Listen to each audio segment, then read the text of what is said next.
This is another Poet Award General Report. And here's your General, Joshua David Ling. Good luck.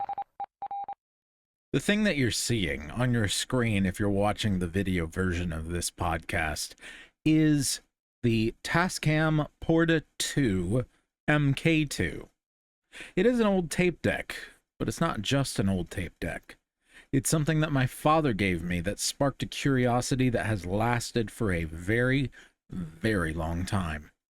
Along with giving me this, he kind of also had around other sorts of DJ equipment that also got me really excited. There was a Newmark dual deck CD player that he didn't use anymore, and a American DJ mixer. I'm going to see if I can find those models and then put them here, or something similar to those models and put them here so that you can see them all together. These various pieces of equipment sparked something in me, and it was something that has literally changed my life in the 20 plus years since I had those pieces of equipment. Because my dad was interested in various kinds of AV equipment and taught me all kinds of things with that since I, began growing up. One of the things that he loved to lavish upon me was music and music equipment. And I just realized even before he gave me this particular thing, he actually had bought me and my brother a stereo to put in our room. And when I say a stereo, I mean like an actual, like, old school 70s hi-fi kind of a thing. It was a Pioneer. I'll see if I can find what it looked like, kind of, sort of. You'll get an idea.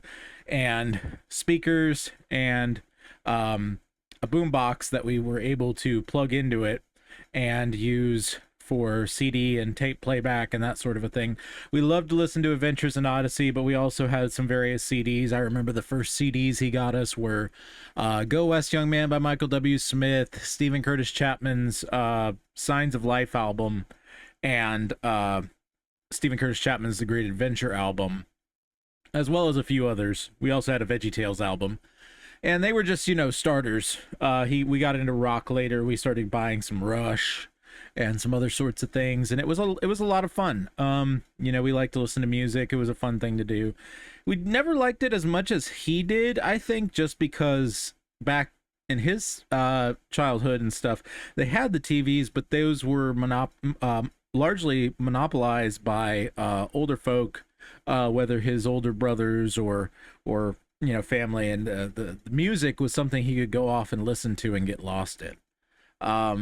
One of the things that really just sparked my curiosity was him showing me how he set up the hi-fi for us. And then from there, when he got the tape deck that I showed you earlier, the Porta 2 from Tascam, I went through some of his old equipment that he had as backups, basically, for his DJ system. This is before I started DJing. So late 90s, I would have been between 7 and 12, late 90s, early 2000s. And I basically put together a little studio on the lower bookshelf of our bookshelf. I moved all the books off of it and I set up a little thing, and I would make mixtapes where I would actually try to mix and segue between tracks, and I would also sometimes play a radio DJ, but more often than not, I actually got my siblings and cousins together, and we would record all sorts of things, radio dramas that we'd come up with on the fly. Sometimes I would just tell stories. Other times I would play backyard baseball. Some of y'all will know that game if you don't look it up. And basically be the play-by-play announcer for backyard baseball. And this was just a really, really cool way for me to try to find cables that fit with this input and this output. And then, just try to figure out how to connect things. It became this really cool puzzle that I could put things together and make them work.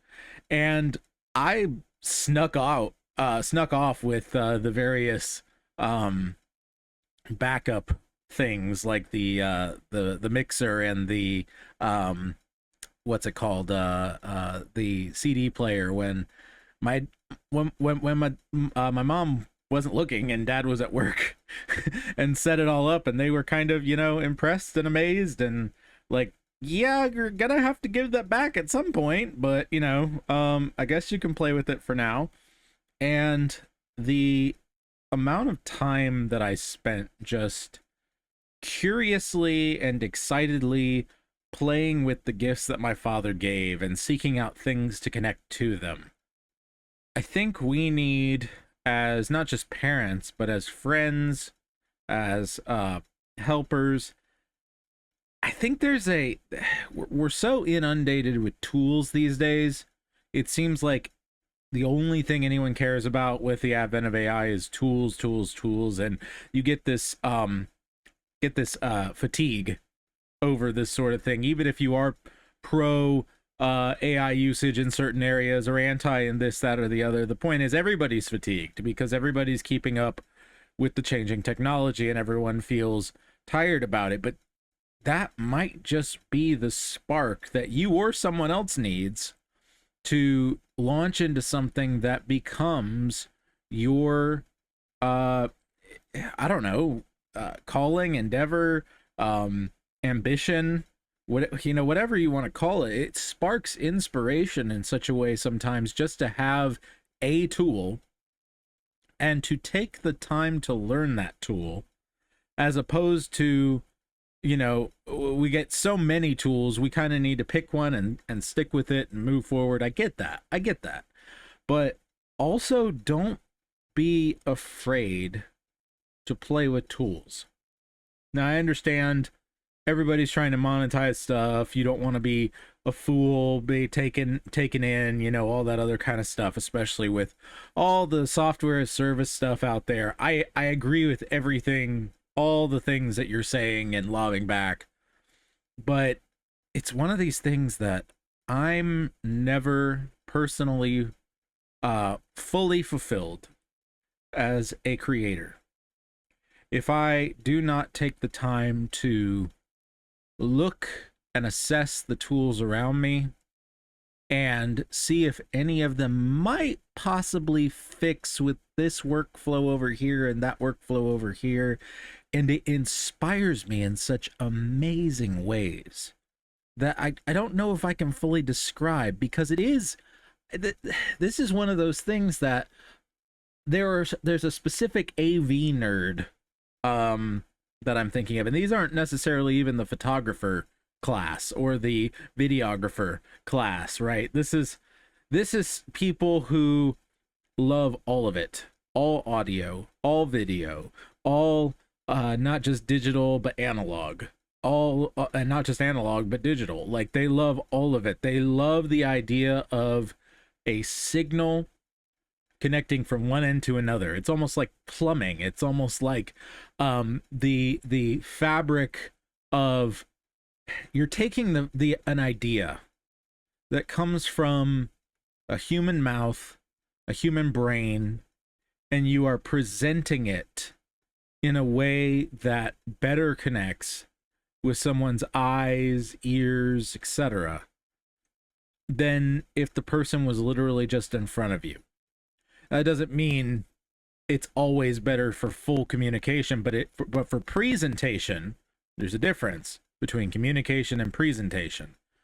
Presentation is showing something for what it could be, showing something that is bright and glorious. Usually, it is some or horrible even. It's showing something beyond just what you can communicate with your own five senses, your own voice, your own explanation, right? Communication is doing that, but accurately, right?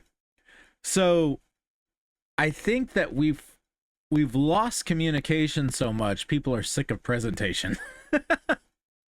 Because everything is presented now. Everything is presented now. And I think that communication does need to be worked on, and we need to get back to that. But there shouldn't be so much of a dichotomy either. If you are presenting something well, it should communicate. And if you are communicating something well, it should be somewhat presentative. It might not be a word, but you know what I'm saying. And so don't forsake the curiosity to experiment, I think, is the main thing that I'm saying. And tools are a really good way to be inspired that I think a lot of creatives push aside because they want to focus on the things they can't feel, whether emotionally or physically or whatever. They want to focus on the things that are transcendent and put aside the things that, you know, are physical and concrete and pass away and all those other sorts of things. And I get that pull. I really do.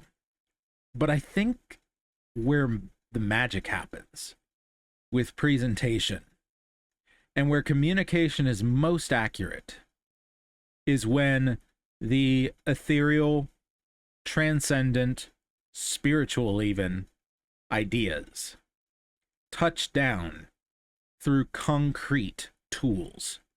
And sometimes a concrete tool will give you an analogy or inspiration that is transcendent in some way. And I just want to encourage you guys to look around, figure out what tools you have around you, take an inventory, pick something and play with it. Pick something and learn it. Learn a coding language. Learn how to program a VCR. You know, like learn how to go find a record player, you know, and if you've never used a record player, hook it up and figure out how it works and take your time with it. Sometimes just working on a tool, fixing a car, doing, you know, any number of things like this can spark inspiration that will last a lifetime. It definitely did for me. And I would not be making audiobooks and speaking to you now the way that I'm speaking to you if I did not take the time to learn it as a child. And if my father didn't take the time to recognize that I liked these things and that they inspired me. This has been the General's Report, everybody. Be your family's bard. Do not turn to the right or to the left, and the Lord will be with you wherever you go. We'll see you next time in the trenches on Poets at War.